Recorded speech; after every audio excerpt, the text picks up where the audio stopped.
ఏపీలో పవన్ కళ్యాణ్, తమిళనాడులో విజయ్ అంటూ సోషల్ మీడియాలో ప్రచారం ఊపందుకుంది. తమిళనాడు రాజకీయాల్లో కీలక పరిణామం చోటు చేసుకుందంటూ జాతీయ మీడియాలో కథనాలు వెలువడుతున్నాయి. రాబోయే అసెంబ్లీ ఎన్నికల కోసం నటుడు విజయ్ స్థాపించిన తమిళగ వెట్రి కళగం పార్టీకి బీజేపీ భారీ ఆఫర్ ఇచ్చినట్లు ప్రచారం జరుగుతోంది.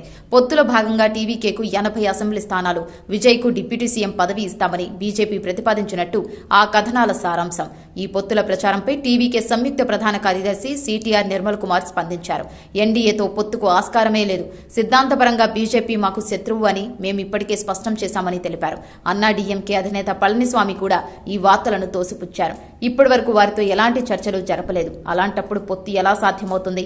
ఇదంతా మీడియా సృష్టిస్తున్న అనవసర ప్రచారమని ఆయన అన్నారు. బీజేపీ నేత కె అన్నామలై గతంలో టీ, కాఫీ ఎప్పటికీ కలవలేవు, రెండు పార్టీల సిద్ధాంతాలు వేరు అని వ్యాఖ్యానించారు. అయితే తాజాగా ఆయన చేసిన వ్యాఖ్యలు కొత్త చర్చకు దారితీశాయి. తమిళనాడు రాజకీయాల్లో ఎన్నికలు సమీపించే కొద్దీ అనూహ్యమైన మలుపులుంటాయి.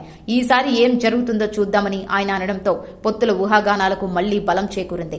తమిళనాట విజయ్ ప్రభావం ఎలా ఉంటుందో చూడాలంటున్నారు.